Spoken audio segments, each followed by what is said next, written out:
Hello, I'm Oral Gibbs, and this is Oral Gibbs Live. I have a guest. It's amazing. I was going through the schedule just a while ago. I said, wow. I've had him on the program now every year, at least once a year. So 2 years ago, no, 3 years ago, 2 years ago, 1 year ago, and now he's back here. Mr. Jimmy Charles, how are you doing, sir? Hi, Harold. Of course, a pleasure to be here again, and to be here with you and inform and educate and interact on your program. Well, you know, the 3 times before you was on Speaking of Everything. Now, this is your first time on Oral Gibbs Live. All right. So how are things going with you?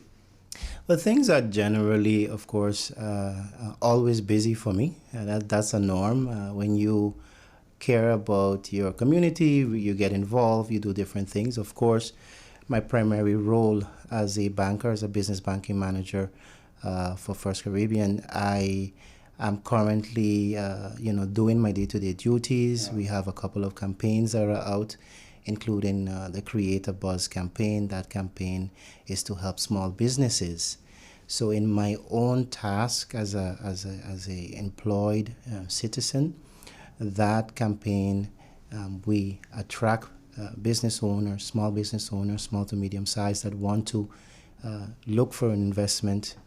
And there's special rates, special conditions that are offered. Yeah. The Challenger, I'm gonna have to stop you there.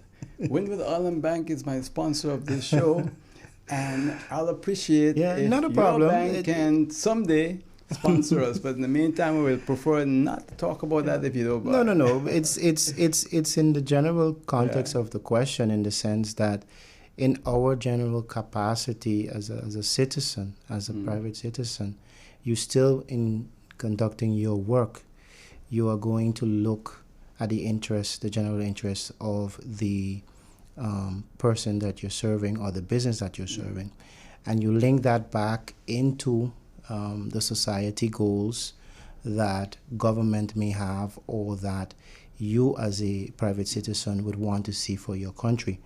I understand, but the reason why I did that, and I'll tell you why, is because the bank you work for is First Caribbean. I'm glad that you're here, but the Windward Islands Bank has supported us for 30 plus years. And maybe you can throw a little word into your bank manager and say, hey, look, this show's been on now 40 years, man, and maybe it'd be nice to, you see, because the thing about advertising and sponsorship when it comes to power companies, banks, large companies, it's just to show the public that you appreciate them. There's a lot of people watch and listen to the show. It's on Hot 99.9 FM, our new addition to broadcasting, which is our radio station. And that's the reason why I say that, because if I'm Windward Island Bank, I'm going to say, well, he's there talking about a project while Windward Island Bank is having a big project going on too soon. I agree. I understand and I respect that. And in that context, of course, the Bankers Association, for example, plays a major key role with all banks coming together at times when you have pandemic. As you know, in the past, they came together. In the post-hurricane, they've come together. So in that context, bankers collaborate. And of course, in my capacity, yes, I can relay the message to the team and let them know the importance of this program. As a matter of fact, they know that I'm here this morning. It's an honor. It's an honor and a privilege to be able to have a capacity as such that you can engage business people and you can, put them through that process of lending applications so that they can improve their business. Yes. All right. So you still plan to run for political office? That's a very good question. I've learned from some senior politicians to never say never. That politician who said that? He bit his own tongue. Correct. You had to go back and correct. Right. So in my thoughts, I will say that that door is remains open. It may be closed for this election, but it is not locked. Yeah. I am now focused, like I say, primarily on the primary tasks of my role as a private citizen, combined with the tasks of the social work that I do, primarily with the St. Martin Lions Club. I'm going to be the incoming vice president for the Lionistic Really? year. Congratulations, man. Thank you very much. For the year 2023, 2024, I'll be the incoming vice president. And there are a number of projects that the incoming president, Lion Felix Richards, would like to execute, and I would be providing that support. As you know, we just got off the heels of a eye testing project. It was quite a success. Right? Yes, a very, very huge success, but it also signaled some indicators and information that we will share with stakeholders as to the challenges, for example, that seniors are facing, with their medical access to vision care, and you can probably extend it, to dental and things like that. Of course, we have not done that part, but we are in a position to provide information and facilitate and keep pushing forward with vision care on the island. I hope that once you guys are up and running, you and President Richards, we love to have you all back on Hot 99.9 FM so we can talk a little bit about what you two guys plan to do for the Lions Club. Sure, most appreciated, and of course we know we'll hit a buzz once we are on your program for sure. Mr. Wally Haberton, the face of Lions on St. Martin. Those are my words. I remember having him for the first time back in 1984 on Speaking of Everything. Wow. A long time ago. Wow. And I used to have him very regularly. The last time I had Lion Haberton on the show was about 6 years ago. And he was looking good for his age. Yeah, he's above 80, and he is still in his own way, very, very active. He follows all the chats that we have within WhatsApp. He follows the meetings and is engaged directly, and of course reminds each lion, especially the younger lions, the importance of serving. The importance of upholding the core principles of Lionism. And, we appreciate that. The entire club appreciates that, and we continue to push forward for community. So how long have you been a Lion?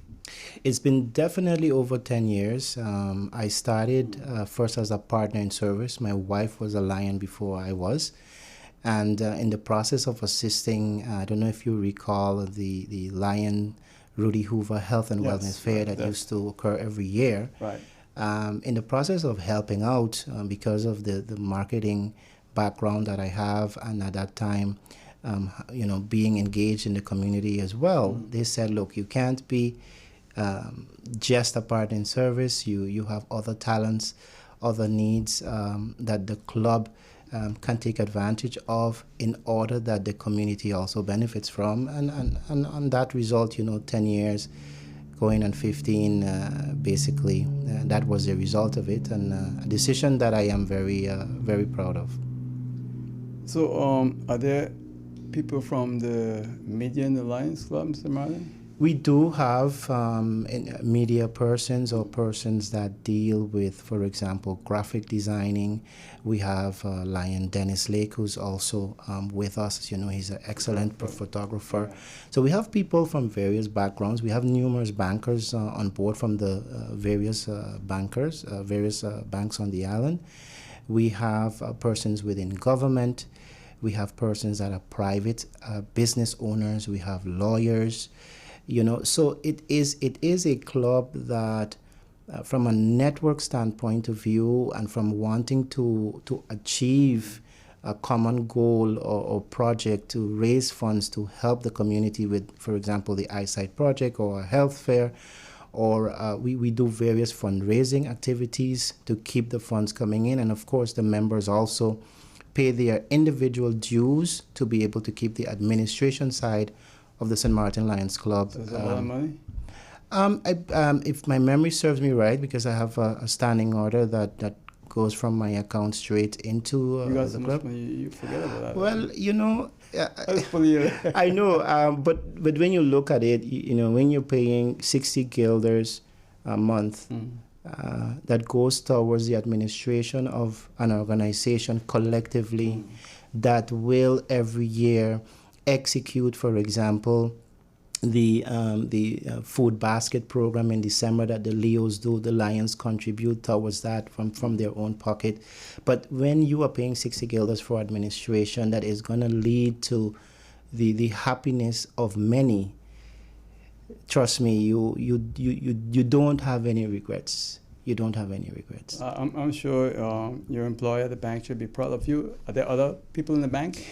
We do, yes, we do. We have additional persons that are my colleagues. Lion Alphonse Gomes, who's currently the head of retail and business banking. He's also a Lion, has become quite a senior Lion, holding positions within the zone. Within the district, playing that role. We have Lion Caroline Langhorn as well. Lion Latine Clark, the niece of the famous Fernando Clark. Fernando Clark is still in. He's not a Lion, but his niece is. Oh, okay. And so, you know, of course, you have the usual stalwarts like Lion Boncamper. Everybody knows. Yeah, you know, and they have shaped the club along the way. But of course, we have younger ones coming in. You know, Lion Alvin. So we have quite a few of quite an array of persons that represent a cross section of the community. Yeah, it's very good. You know, the service clubs provide quite some service to the community. Yes, and it's needed. Government cannot do everything. It would be how you say, committing sin, so to speak, to try to do everything. Even in your own household, it is impossible to achieve everything if you don't have a common goal. As a mother and a father running a household, what you would get then is friction. You would get you know, things taking a lot longer than planned. It is important that every stakeholder within our community do their part. Well, you know, Mr. Challenger, it's quite interesting because I always believe that government should do very little. The less government do, it's better to stay out my business. You know, let us do what we can do for ourselves. Unfortunately, St. Martin, everybody's looking for the government to do everything, and that's not good. It's not. It doesn't create a balance. It also puts any government that goes in an awkward position. You cannot deliver everything that you would want to within, let's say, the constant falling that used to happen. Now, even with hopefully what would be a full 4-year term, you still, with certain projects, certain aspects, require a second term to be able to continue to fulfill. I will give you an example. If you look at this current government, when you talk about ICT, the implementation of payments online to reduce, you know, the waiting within the government services. If you look at the fact that they want to combine the various departments, that one gathers information from the other, and you're not giving the same information to 3 and 4 different departments, that in itself, implementing that requires years.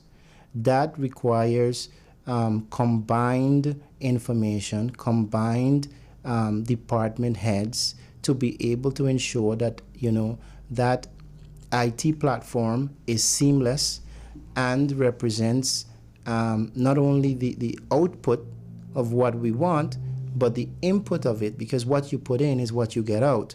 So in essence, while we are hopefully coming out of that continuous of governments falling every 1 year and a half, 2 years, hopefully this trend that is being set now, that a government sits its term and then is evaluated and hopefully gets a second term to be able to continue certain aspects. If you do not see the results of your actions until the time has passed, allowing that project to for you to see the fruition of that project. But you know, Mr. Challenger, is this. You're in the banking world. In the private sector, when they set out to do something, there are clear guidelines and timelines when they're supposed to accomplish that, correct? Right, correct. Now, First Caribbean Bank, I think it's what, in many countries? Correct. Yes, Throughout the various Caribbean, territories, and of course combined communication and so forth, yes. So it's quite a large organization, and you have online banking. Correct. So you understand the demand from the customers, what they want when they go for online banking. The problem here now with government, they don't understand. They feel they're so arrogant at times. They're not going to listen to a guy like you who understands it even better than them. Right. I think there's always a gap between what the private sector wants, what the government apparatus in terms of the civil servants experience and that are there for multiple years, and what any government would want to achieve. Now, that is a natural gap that you will always have. The question is, can it be reduced in terms of understanding where you're going? Why is there such a huge gap? The private sector understands that they cannot spend what they don't have. The private sector understands that they have to pay salaries. The private sector understands that you need stability to be able to grow a business entity. The government, in terms of apparatus and the various persons that are working in that apparatus, are there. Think about it. You have certain persons, they finish school 25, 30 years old. Retirement goes all the way till 65. So you're looking at another 30 plus years Working for government. that they can develop themselves, they get the experience, and they're able to execute. Government ministers, on the other hand, a minister can come and go. 15 parliamentarians sometimes rotate, but a minister can sit for 4 years, 3 years, 1 year, as we have seen in the past, sometimes 6 months in the interim. So there's always a gap in execution and a gap in understanding, let alone if a minister is not ready and prepared to fulfill that role, right? And government is a little more complex. It is more complex, and your role as government is to execute on behalf of the wider population. 60,000 people can't step into the government building to plan out and execute the repair of roads, to make sure that your hospital is built, to make sure that education and proper classrooms and ICT things are in place for education. You can't have 60,000 people walking in the thing. So we all collectively elect a government. That government then goes in and forms the various positions and hopefully sits its full term and does what they have to do. Would you say that COVID-19 really forced the hand of government? Because after that, during that time, they really got active in the whole online service for the community.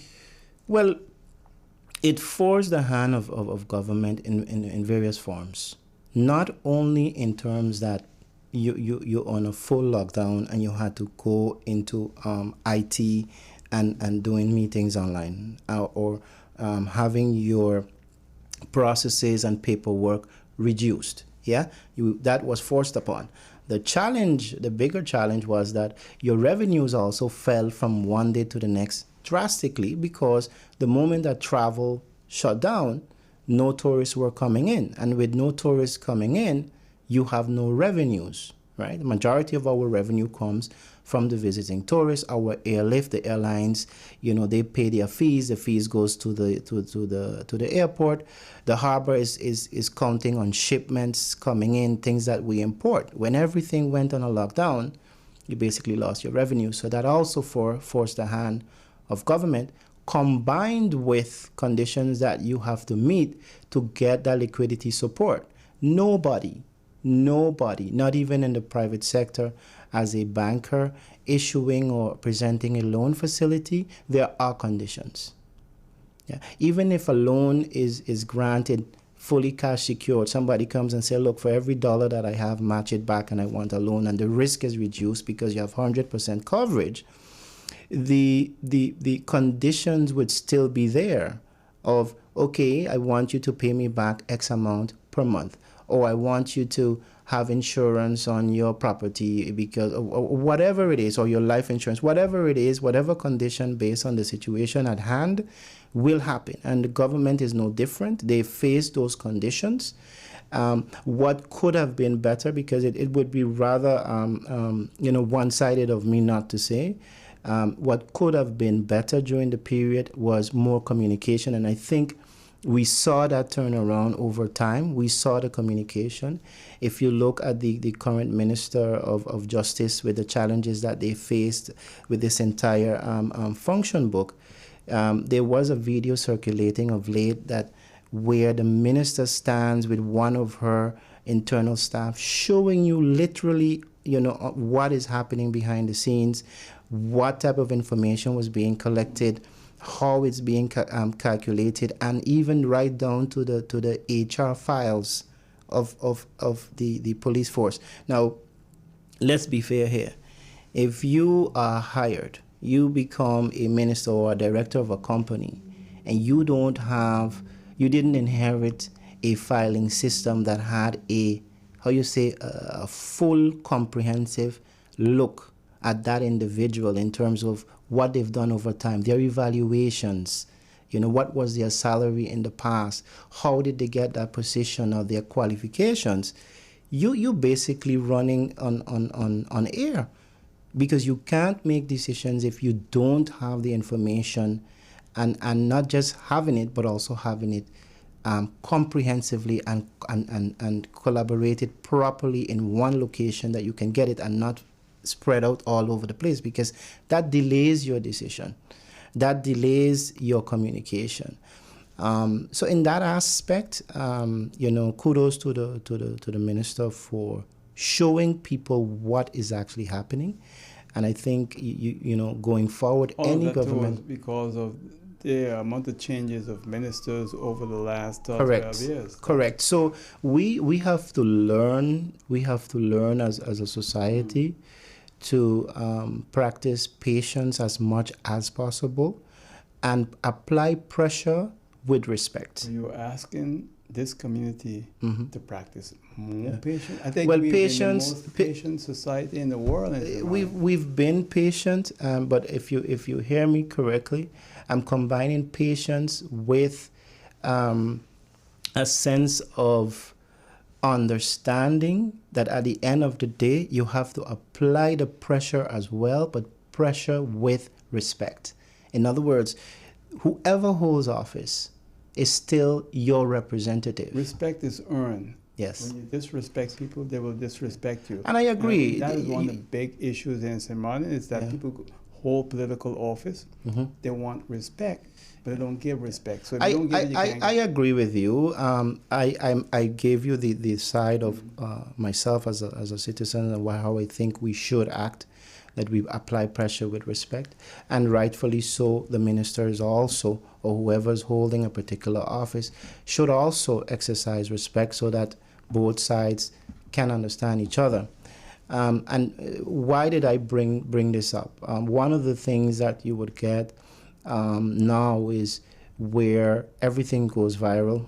The level and the language that is used to express oneself ends up in places that, ultimately whatever we do, whether it's government to us or us to the government, is a reflection of us. We are one group of people. We are one society. We are one St. Martin, French and Dutch. And we always have to remember that what we say sometimes cannot be taken back. Yeah, look, we live in the information age, social media. If you are very concerned about what you say, well, live your life like you're always in front of a live mic. Yeah. In other words, the microphone is always on. You never know who's going to pick it up. And then you wouldn't have any problems. Yeah, we're basically living on candid camera. Huh? Yeah, so, I was driving the other day, and I was looking at houses. Normally I don't do that. and I'm seeing small little 2x4 houses. Mm-hmm. And guess what? They have a camera on it. A camera on the. What do you need a camera on that for? Yeah. Yeah. But yeah, you know, yeah. they want to make sure that when they go out to work, they still come around the house. But one of the things, with technology has improved so much. Technology has now, the various cameras and so have become relatively affordable. Yeah. Or you can have, you go online, you get a cheaper version, and it comes in and you use that. So a lot of things are changing. I mean, if you look at the tourism industry with cruises and so, back in the day, to go on a cruise was considered a very high-end luxury item. Nowadays, the cruise lines have a layaway plan, and you put on a little bit every month when you get paid, and off you go. You say that because I'm thinking about this. Was it December, November of 2009? I was on Royal Caribbean maiden voyage. Yes. I'm walking on the deck, and I hear this person call out to me. Who the hell here knows? I thought it was you. Yes, correct. That was a very nice experience to see yourself as part of that core media group, along with the elected officials at the time, or the persons holding office. It's like being on a cruise and yet feeling at home. And and understanding, getting an appreciation for what you do and what our officials do, because if they do not experience that, you are limited as to how you sell the destination. But you have to be a very important guy, because only important people was on that cruise ship. That was actually a family vacation by coincidence. But of course, yes. But by coincidence as well, of course, I gave my 2 cents as to what my thoughts were about it, and interacted with the what we had back then, commissioners at the time. Yeah. So quite a beautiful experience. Yes. It's amazing because the ship is so big. I never saw you again. Yeah. No. Correct. Yeah. When you look at St. Martin, this is such a unique island. Everybody loves St. Martin. I was speaking to some people on the cruise, that same cruise. They all will, this great anticipation to land in St. Martin. Yeah. And I told some of them, when you stop in St. Thomas, don't worry. Wait till you get to St. Martin. You know what they told me after? You were right. Yeah. Or that's what they told me. Yeah. St. Martin is better than St. Thomas. There's a I tell people when they leave, when they tell me, I'm leaving the island and I'm not coming back, and I'm going Holland, and I'm doing this and I'm doing that. And I said, look, go ahead, do your do, and see you in a couple of years. And they always laugh like, what do you mean? Most people do come back at one point. They miss it. I think we have something so unique in terms of proximity of everything. Our nightlife in the Simpson Bay Strip primarily is only 15 minutes without traffic, all the way to Phillipsburg. We have replaced Grand Cause, actually. Exactly. So, there's a lot of things, the French and Dutch identity, the Phillipsburg area with that bustling and that boardwalk, and that, we have this causeway. You have quite a lot of... Don't let Fernanda hate me. Well, look, I'll put it this way. We have managed over time. The education system in itself, in terms of infrastructure, has also improved over time. Housing has improved over time, either by choice, because of whatever government is there to execute those social programs, or by force, because the hurricanes demand it. After destruction, you have to develop, you have to improve, right? So we've come a long way in St. Martin, and sometimes we take it for granted. When you travel to the neighboring Caribbean islands, St. Martin is still a force to reckon with, and we need to be able to continue to build on that positively, and not tear it down as much as possible, but build on it. The thing is that this island is moving so fast still. We have all of the different problems. You drive around St. Martin, and I'm sure you notice this better than me. there's a lot of construction, man. The banks are making a lot of money, man. Well, the construction, the construction comes from demand. The bank would not go out there and say, okay, look, come here, I can give you a construction loan just like that. They may advertise the ability to borrow and say these are special conditions that the bank would have. But ultimately, it's driven by business as well. It's a combination of things. People are building because there's a need to build. If you look at the St. Peter's area, which is considered very local, very heartland, and you can say it's middle to lower income, is a mixed bag. However, if you were to take a picture of St. Peter's back in the day in the 80s compared to now, you see on the main road there are some houses that have been there forever that have been, renovated, demolished, rebuilt. And as you go in, it is how you say, it's a trickle down effect of improvement. You have the retreat estates, which is now, you see some beautiful homes in the back there. And right next to it, now bordering flat out in your face, is the white and yellow cross, which has become a major facility, beautiful, well executed, and that in itself increases the value and people wanting to live in that area. You understand?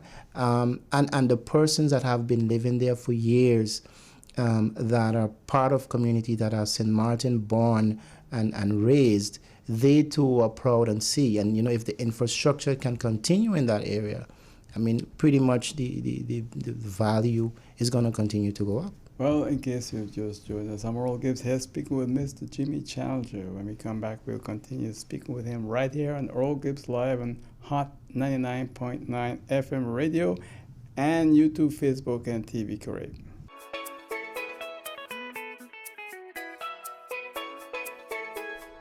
Hey, don't guess about your insurance. Be sure that you're covered. Like with your car, like your home. Be sure to be covered in case of a fire, flood, hurricane, or some other natural disaster. And travel insurance, because you never know what could happen when you're on vacation. You could lose your passport, your luggage, or have an accident. So be sure that you're covered. Insure yourself fast and easy with Be Sure from the Windward Islands Bank Limited. Visit your preferred WIB branch, WIB Insurance Services, or BeSureStMartin.com. Get your Be Sure insurance at the Windward Islands Bank, your partners in progress. For real? Somebody came in here and steal my curtains? Well, it's a good thing I'm insured with Be Sure, because even the contents of my apartment are covered. Don't play guessing games with your insurance. Be sure. Are you be sure? Be sure. If you'd like to advertise on Hot 99.9 FM radio, give us a call, 520-6070. So telephone number 520-6070. If you'd like to advertise right here on Hot 99.9 FM radio. I'm OG with you. My guest is Mr. Jimmy Challenger. We're here to speak with him. Mr. Challenger, you ran for political office a few times before, right? Yes, I have. I did it for 3 times. And each time, of course, brought with it its experiences that, of course, can never be taken back, and it was an honor to do that. Is it something that you like, or you don't like the surprises that come with it?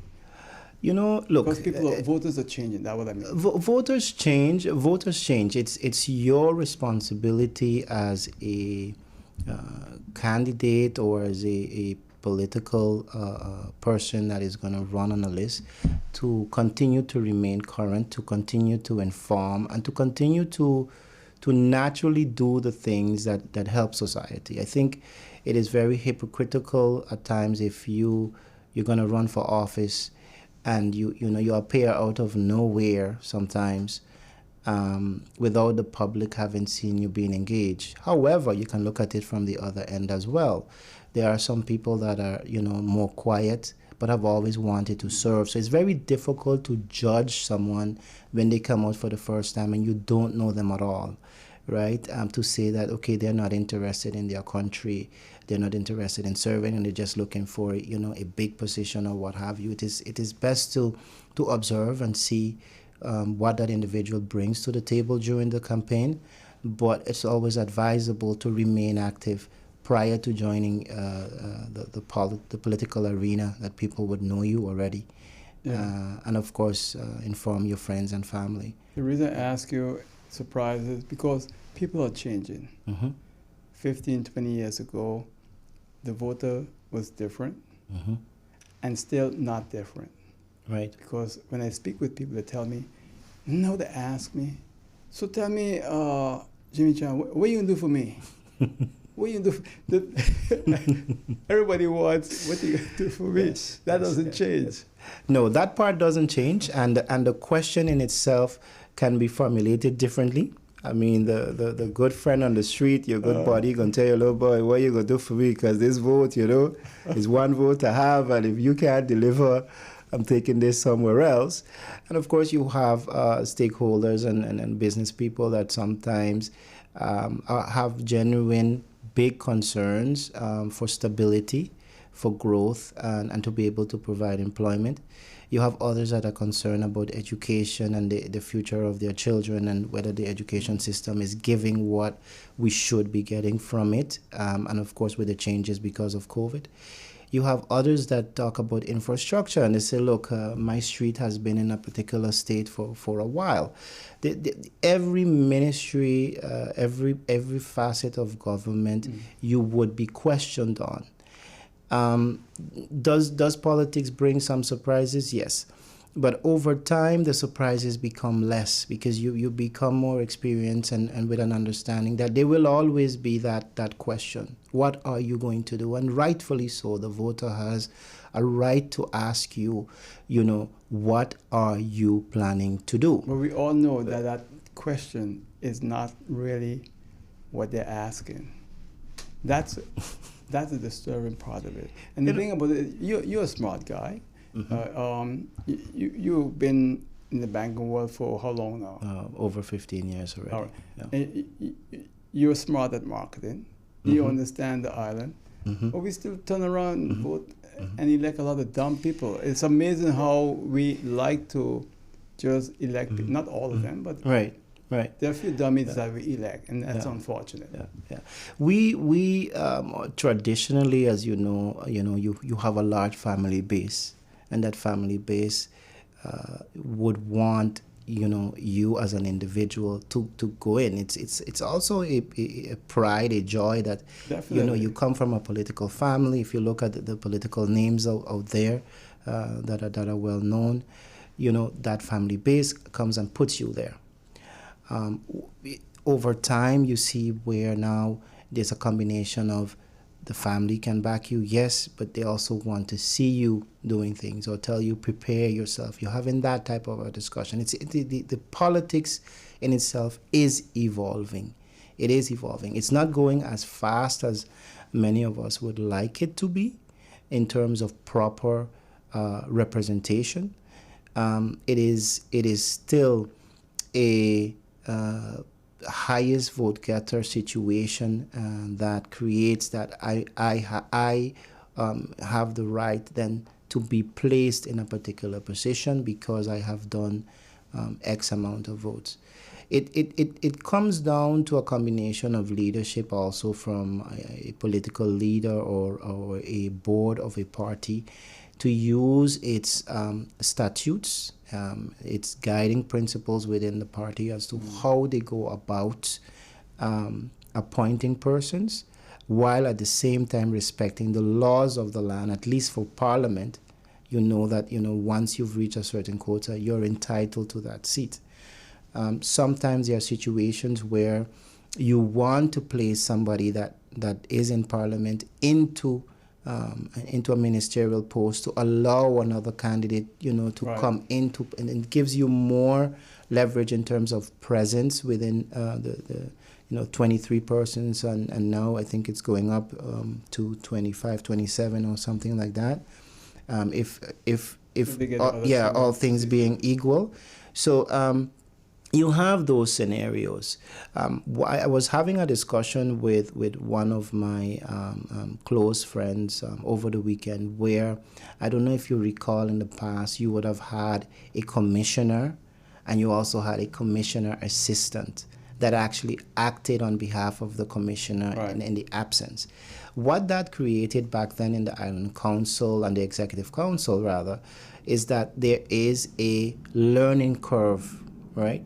So if we were to say, okay, you know what, you have a minister, you have a junior minister. That's from the that old is Nelson right, Dillis. correct. From the Master was Nelson, a junior minister at one correct, time. correct. So all of that can be brought back to the table, of course, within reason, because you don't want to have a situation where you are burdening government with more salaries. It's simple. Just cut the minister's salary by 30% and then give that That's an 30% option. to the junior minister. That's an option. You can also take the chef de cabinet and turn the chef de cabinet into a junior minister. Then you are not, overburdening the payment system and the tax system to that regard for benefits. There's different ways you can skin a cat. You can also have a combined sharing of human resources between the various ministries to ensure then that you have a more lean machine. You know, government doesn't think about saving money, unfortunately. You know, the more, if you have a project and it's under $1 million, forget it. We don't care about that. It got to be over $1 million. All right? So they're not saving, but we can't do without government. We need government, but I think we need more smart people in government. Yeah. Well, you know, persons like myself are always available, always willing to go that extra step.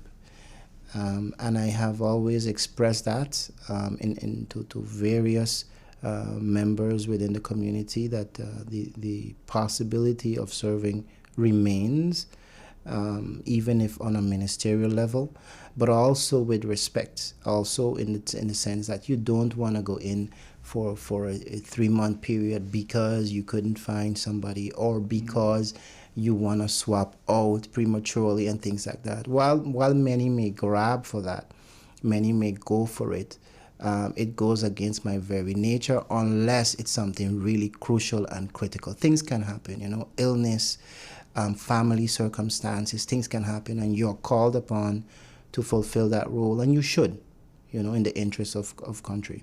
You know, politics is a dirty game. You're not the kind of guy who's going to get down in the mud and ramble and so forth.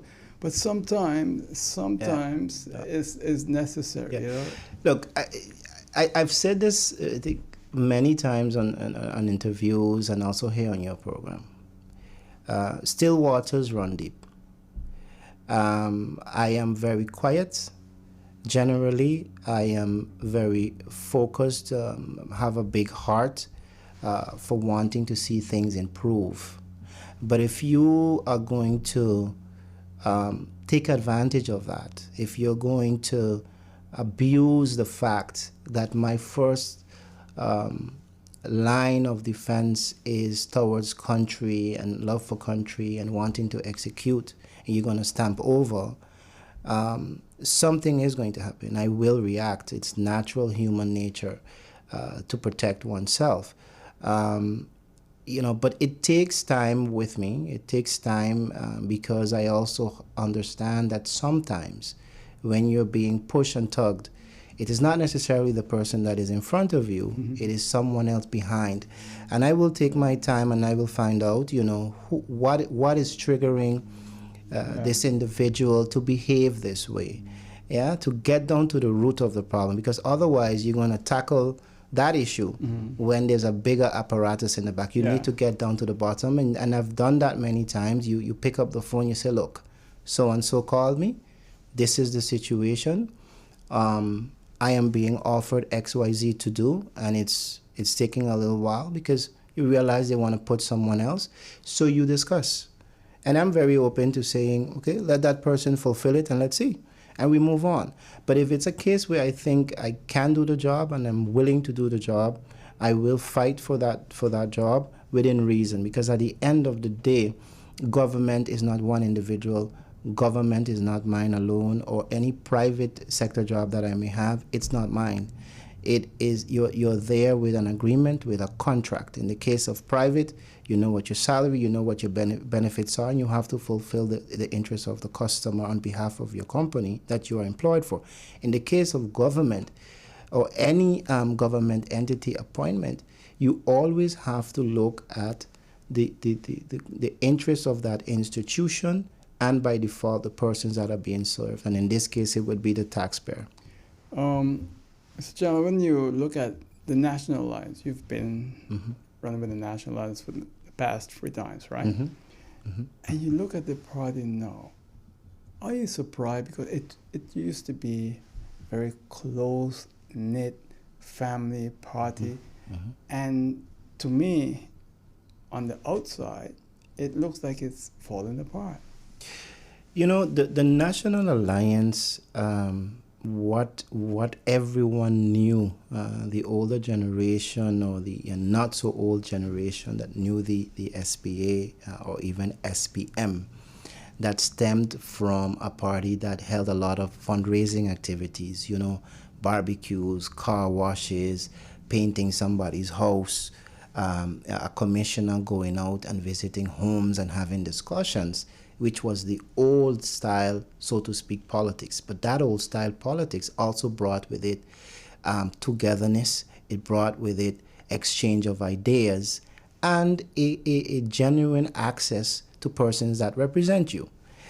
What we have today is one where it has evolved just like any other political party that has been around for a while, where the technology has changed things, you know, meetings online, or you have shared information and WhatsApp and what have you. You have donors that support the party, for example. It's a lot easier. You know, back in the day, you had to go and collect a check, wait 5 days for it to clear. Today they pay you online. You don't even need to see them or anything. They don't give a brown bag anymore. Well, I don't know about a brown bag. While I've heard so much about it, I personally don't engage and haven't experienced it. But I'm just saying, you know, it's things have evolved. I do not think it is a question of falling apart. I think it's more a question of the change in terms of the new leadership that we have, in terms of not per se just our new leader in the person of Sylveria Jacobs, but also the younger ministers that you have. The way of communicating is a lot faster, a lot quicker in terms of, you know, the various mediums that we have, which takes away from the personal connectivity. And it would create an impression of, you know, a certain level of not being looking at. If you look at the party, they recently launched their slogan for this coming up election, which is basically "We are one." And that slogan, from my understanding, and you can take that from different angles, it represents so much. It represents the oneness of Dutch and French St. Martin. It represents the oneness as a country, the oneness as a party. It represents the oneness in the goal that we are collectively trying to achieve and continue to work towards, which is, of course, a betterment for our people in all aspects, in terms of earning, in terms of comfortability in their own home, and in terms of your social needs being met. So that slogan in itself, you know, it speaks to the what the party wants and where the party is heading. So, Mr. Chandra, what are you going to do? Are you going to really take part in the next parliamentary election that is scheduled for January 2024? It might happen before that time, or you can just sit it out. I am leaving the door closed on it. The general idea is not to contest. But the door is not locked, because again, in politics, as we know, or in life in general, you know, things can change the course of events that forces you in a different direction. But for now, the door is closed on this particular election that is to be held 2024. I like how you put that. The door is closed, but it's not locked.